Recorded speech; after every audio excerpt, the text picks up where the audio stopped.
Since Superman is featured in the poster for Justice League, one can assume that we will definitely see him in the movie. But that raises the question, how will the Man of Steel be resurrected? Hi, Super Friends, I'm Jason Inman, and I'm here to give you the download on all things Justice League in a new series I like to call Justice League Explained. In Batman v Superman: The Dawn of Justice, if you remember, Superman died. So yeah, spoilers for a movie that came out over a year ago. In the end scene, while Superman is facing off with the ginormous Kryptonian creature called Doomsday that was created by Lex Luthor, you see Superman getting stabbed in the chest. Now, if you look at this wound, it's not quite in the heart. Less Kryptonians have heart regions in a completely different region. They might. Maybe Kryptonians have hearts in their livers, but I'm gonna assume that Kryptonians have their hearts where humans have their heart. And he kind of pulls himself Excalibur style towards Doomsday after being stabbed. So that raises the question, maybe this wasn't a mortal wound for Superman. Let's go take a look at the comic books to see how the Man of Steel came back to life when he fought Doomsday in the comic books. So in The Death of Superman, back in the ancient days of 1992, Superman died from punching Doomsday. A lot. That's actually how he died. And I love that story, so don't judge it because it is just a lot of punching and Superman falls over. It was later revealed in the comic books that it was a Kryptonian hibernation stage, that Superman didn't actually die. Now, the Eradicator, which is a Kryptonian artificial construct, he takes Superman's body and he places it in a device called a Kryptonian regeneration matrix. And after several months, Superman was able to emerge reborn, and he also gained super mullet powers. Yeah, look at that hair. Wow. Comic book fun fact, actually after Superman came back from the dead, he got a major power boost. He could hold his breath indefinitely in space, and he could also punch people a lot harder. Now back in the DC cinematic universe, there are actually several ways that Superman could be resurrected. One of the first ones is maybe Argus resurrects him. Argus is very similar to S.H.I.E.L.D. in the Marvel Universe, so maybe this secret organization that Amanda Waller from Suicide Squad works for brought the Man of Steel back to life. Maybe they steal his body from his grave in Kansas and take it back to the downed Kryptonian ship in Metropolis. Maybe one of the Helix robots plugs Superman into a regeneration chamber, and bam, thank you ma'am, a couple months later, he's back.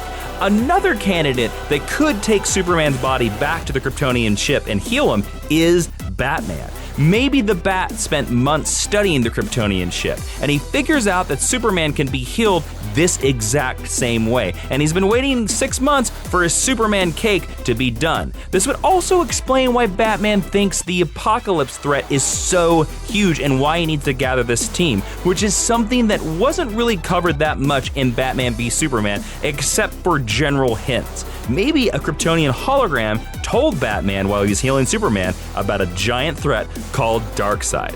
Another explanation of Superman's resurrection could be that Superman is literally Kryptonian Jesus.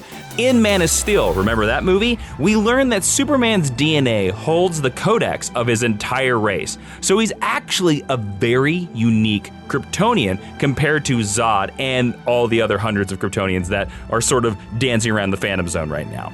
Maybe Superman in the DCEU can actually never be killed. Maybe the unique properties of the Kryptonian codex in his bloodstream constantly refresh his blood, giving him basically an immortal life. The injuries from Doomsday just forced him to retreat into a hibernation state. Now, a simpler explanation of his resurrection in Justice League could be that the sun is responsible. At the end of Batman v Superman, we see the coffin of Clark Kent shake. Maybe that's the start of Superman just absorbing all the local solar radiation from the ground and the plants and everything else that he needs to heal, because he is a living solar battery, for God's sake. And if only we could figure out a way to plug his alien DNA into a wall socket, then I'd never lose power while I'm watching Star Trek The Next Generation. But the theory that I think is most likely for Superman's resurrection has to do with all the mother boxes. As we've talked about before, in Justice League, it's about the hunt for 3 different mother boxes. And I think Steppenwolf, the villain of Justice League, during one part of Justice League, will unite the 3 mother boxes together in a singular giant mother box. This will send out a wave of new God energy and resurrect the Man of Steel fully, because I do believe that Superman isn't actually dead at the end of Batman v Superman. This Mother Box New Genesis wave will bring Superman back to life with full powers, but no memory of who he is. Now, Mother Boxes have been shown in the comic books to fully heal people from death before. Also, a common story thread that runs through a lot of Superman stories is that Darkseid is always trying to corrupt Superman and bring him over to the dark side. So there's a nice poetic justice if Steppenwolf turns Earth's greatest savior into his greatest soldier, because this will be a Kryptonian who has no memory of who he is, and maybe he is drawn to the source of the energy wave that resurrected him. But I also think it'll take the love of an Earth woman named Lois Lane to turn the Man of Steel back into the hero that we know. So I think the power of all 3 mother boxes from New Genesis will bring Superman back to life. But the real question you have to ask yourself is, when they bring Henry Cavill back to life in Justice League, will he have a super mullet? Because damn it, he better, because it's super awesome. Or maybe they'll go crazy and just give Superman electric powers. Anything is possible. Thanks for watching, and make sure you click subscribe so you can see every single chapter of Justice League Explained, and then click one of the videos on the screen so you can check out more of my content.